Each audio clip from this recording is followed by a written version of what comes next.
Royal blood doesn't always guarantee a royal fortune. Some princes and princesses raised heirs who were later cut off completely, denied titles, money, or even recognition. A royal child blocked from inheritance by an ancient family law. Another was disqualified because of a scandal that shook the palace, and heirs whose claims were erased through divorce or royal decree.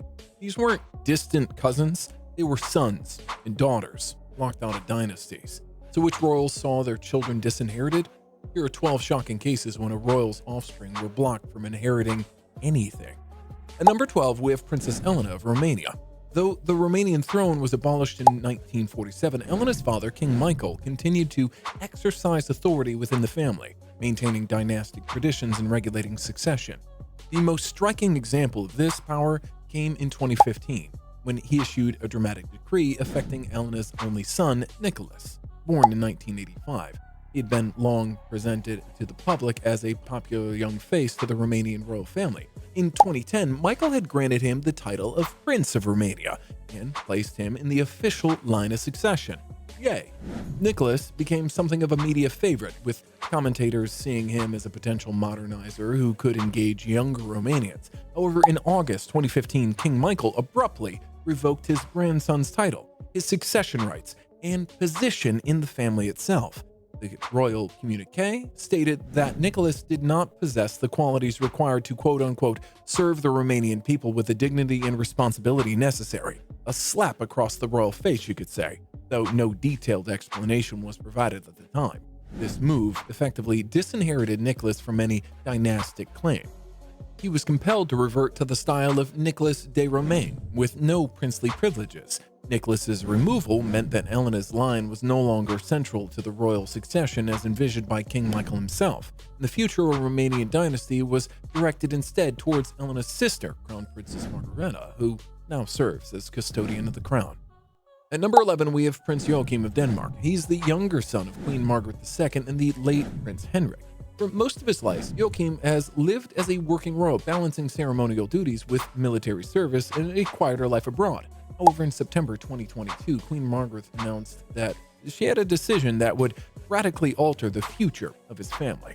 In a royal decree, she declared that effectively January 2023, all four Joachim's children, Nikolai, Felix, Hendrik, and Athena, would no longer hold the title of prince or princess. Instead, they would henceforth be styled Count or Countess Montezan, carrying only their father's French noble title.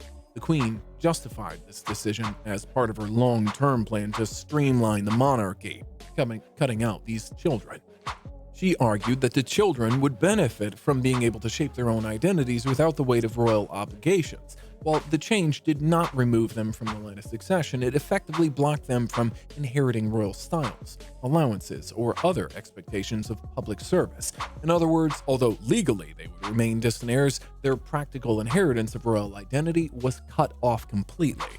This announcement sparked a very public family rift. Prince Joachim expressed shock and disappointment, noting that his children felt humiliated by the abrupt removal of their titles. Danish media, on the other hand, reported that Joachim's branch of the family felt sidelined in favor of Crown Prince Frederick's line. Next, we have Princess Madeleine of Sweden. Born in 1982, she is the youngest child of King Carl XVI Gustaf and Queen Sylvia. Though she grew up as a highly visible member of the Swedish royal family, her later life in London, New York, and Florida positioned her removed as a private figure more so than a working royal. The most decisive change came in October 2019 when her father, King Carl XVI Gustaf, formally restructured the Swedish monarchy. What, you say? In a royal decree, the king announced that 5 of his grandchildren would no longer belong to the quote-unquote royal house, and among them were all 3 of Princess Madeleine's children with her husband, Christopher O'Neill, Princess Leonor, Prince Nicholas, and Princess Adrian. This decision meant that although they retained the titles of prince and princess for their ducal designations, they lost the style of royal highness and were removed from the inner circle of working royals. From that point forward, you should know, they would not carry out royal duties or receive financial support from state. The rationale was dynastic restructuring. King Carl XVI Gustaf explicitly said he wanted to streamline the monarchy, ensuring that only the crown princess's family, the direct line to the throne, would remain full members of the royal house. This modernization of the monarchy reduced the overall public cost and clarifying expectations about who represents Sweden officially.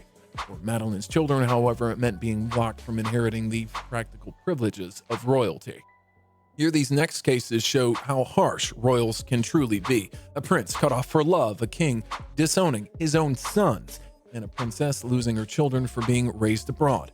At number 9, we have Prince Louis of Luxembourg. He is the third son of Grand Duke Henry and Grand Duchess Maria Theresa. From a young age, Louis lived in the public eye as part of Europe's own sovereign royal Grand Duchy. But his future within the royal family line shifted dramatically when he chose to marry outside of the boundaries of dynastic approval. In 2006, at the age of 20, Louis announced that he and his partner, Tessie Anthony, were to be expecting their first child. The royal court confirmed that their marriage would take place later that year, but it came with a significant dynastic set of consequences for him. Because the marriage had not received the formal consent of the Grand Duke before the birth of their son Gabriel, Louis was compelled to renounce his succession rights.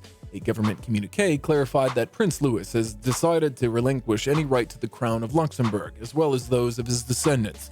This meant that neither Louis nor his sons, Gabriel or Noah, would have any place in the line of succession, and initially both children were given the style of Count in Nassau rather than being recognized as princes. And although in 2009 Grand Duke Henry granted them the courtesy titles of Prince of Nassau, the concession was symbolic. It did not restore their succession rights. Thus, the two boys remain outside of the dynastic line despite being direct grandsons of the reigning monarch. Next, we have King Vajiralongkorn of Thailand, also known as Rama X. He was born in 1952 as the only son of King Bhumibol Adulyadej and Queen Sirikit. Ascending to the throne in 2016 after his father's death, Vajiralongkorn had long had a complicated personal life marked by multiple marriages and children from different consorts. This personal history had a profound dynastic set of consequences, particularly for his sons from earlier relationships who were formally blocked from inheriting titles and succession rights. The most notable case came in 1996 during his turbulent marriage to his then-wife, Princess Sarojini. The couple had 4 sons together. In that year, amid scandals and marital breakdown, Sarojini left Thailand with the boys to live in the United States, and almost immediately the king and the palace announced that Vajiralongkorn's 4 sons were stripped from their royal titles. They were removed from the succession list, even given a civilian name, Vivashara Wangsi, and treated as private citizens with no recognition from the royal household. Only Vajiralongkorn's daughter was allowed to return to Thailand even and retain her royal status. This act effectively disinherited an entire branch of the Shakri dynasty. And despite being the king's legitimate sons, the 4 boys were formally cut off from the throne, the wealth, and the recognition of Thailand. They have lived abroad ever since, pursuing professional careers as doctors and lawyers, but without any role in the monarchy. At number 7, we have Princess Benedict of Denmark. Born in 1944, she's the second daughter of King Frederick IX and Queen Ingrid, and the younger sister of Queen Margaret II. Unlike her sisters, who married into reigning houses or remained central to Denmark's monarchy, Benedict's marriage in 1968 to Prince Richard of Sayn-Wittgenstein-Berleburg created an unusual dynastic situation. The marriage itself was approved, but questions arose regarding the upbringing of her children and their place in the Danish succession. Benedict and Richard settled in Germany, you should know, where their 3 children, Prince Gustav, Princess Alexandra, and Princess Natalie, were raised. Under the 1953 Danish Act of Succession, one of the key conditions for retaining succession rights was that royal children be raised in Denmark and in close connection to the Danish state. This requirement was designed to ensure that future heirs would be culturally and politically Danish. Queen Ingrid, Benedict's mother, had reportedly emphasized that Benedict's children needed to be brought up in Denmark if they were to remain eligible. However, the family's life remained centered in Germany. In 1994, the Danish Prime Minister office clarified the matter publicly. Because of the children having not been raised in Denmark, they were not included in the line of succession. This exclusion meant that despite being direct grandchildren of Danish King Gustav, Alexander and Natalie were permanently barred from inheriting the Danish throne. These next stories prove inheritance is politics, not blood. A princess's children erased for religion, a prince's heir blocked by law, and a queen's sister and their kids denied royal status. Next, we have Princess Irene of the Netherlands. Born in 1939, she's the second daughter of Queen Juliana and Prince Bernhard. In her youth, she was a popular and prominent member of the Dutch royal family, ranked high in the line of succession to the throne. However, her personal choices in the 1960s reshaped her own future and decisively blocked her children from ever inheriting any place within the Dutch monarchy. The turning point came in 1964 when Irene secretly converted to Roman Catholicism and prepared to marry Prince Carlos Hugo of Bourbon-Parma, head of the Carlist movement in Spain. The marriage was deeply controversial. Carlos Hugo was a claimant to the Spanish throne, and his political activities in Spain at the time, and the Franco version of Spain, made a match highly sensitive. By Dutch constitutional law, any royal who marries without parliamentary approval automatically loses their succession rights, as do their descendants. Because Irene did not request or receive consent, she was immediately removed from the line of succession. Her marriage to Carlos produced 4 children: Carlos Jr., Margarita, Jaime, and Carolina. Despite their princely Bourbon-Parma titles, they never held Dutch royal rank and were excluded from the Dutch line of succession from birth forward. Irene herself lost the style of Royal Highness and any official position within the Dutch royal house. Her children grew up without recognition as members of the Netherlands monarchy, effectively cut off from that point forward for both dynastic inheritance and royal privileges. At number 5, we have Prince Constantin of Liechtenstein. Born in 1972, he was the youngest son of Prince Hans Adam II, the reigning sovereign of Liechtenstein. Though Liechtenstein is a small principality, its monarchy is one of Europe's most traditional, maintaining strict dynastic house laws to govern succession, inheritance, and marital approval. And many people look to them as royals of royals in some ways because Constantine's life highlighted just how strict these rules are applied and how they can cut even entire branches of royal families from dynastic inheritance. In 1999, he married Marie Gabrielle Franziska von den Riedesel Franzu Eisenbach. Crucially, this marriage did not initially carry the formal consent of the reigning prince at the time, Hans Adam II. Under Liechtenstein's house law, particularly Article 43 of the family statutes, any marriage entered into without the sovereign's prior approval automatically excludes not only the prince in question, but also his descendants from succession rights entirely. This meant that Constantine, despite being a legitimate son of the ruling prince, was disqualified from inheriting the throne. His children, born out of this marriage, were likewise also excluded from birth in the dynastic line. And for him, the impact was clear. While he retained his princely style and continued to be part of the extended royal house himself, he and his descendants were permanently blocked from ever inheriting the principality's throne or its dynastic rights. His children hold noble rank, yes, of course, in princes and princesses of Liechtenstein, but only in a social and titular sense, you could say, not in succession terms. Next, we have Prince Margaret, Countess of Snowdon. She was the younger sister of Queen Elizabeth II, born into the heart of Britain's royal family, and she carried the style of her royal highness and remained high in the line of succession for much of her early life. However, things change. Her marriage choices and the subsequent upbringing of her children determined very different dynastic future for the branch of her family. In 1960, Margaret married Anthony Armstrong Jones, later created Earl of Snowdon. Unlike most senior royals of the time, Armstrong Jones was a commoner, a photographer by profession with no aristocratic lineage. The marriage was groundbreaking socially, but constitutionally it meant that her children would not inherit princely statuses. While David Armstrong Jones was born in 1961 and Lady Sarah Shadow in 1964, they were styled simply as Viscount Linney and Lady Sarah Armstrong Jones. They were not given the titles of prince or princess, insultingly so, nor the style of Royal Highness, even though they were direct grandchildren of the reigning monarch and had some privileges because of that. This arrangement was deliberate. Queen Elizabeth II, following precedent and seeking to keep the monarch streamlined, chose not to extend royal titles to Margaret's children. Instead, their inheritance was limited to their father's peerage. Thus, when Anthony Armstrong Jones died in 2017, David inherited his earldom, becoming the second Earl of Snowdon, a noble but non-royal title.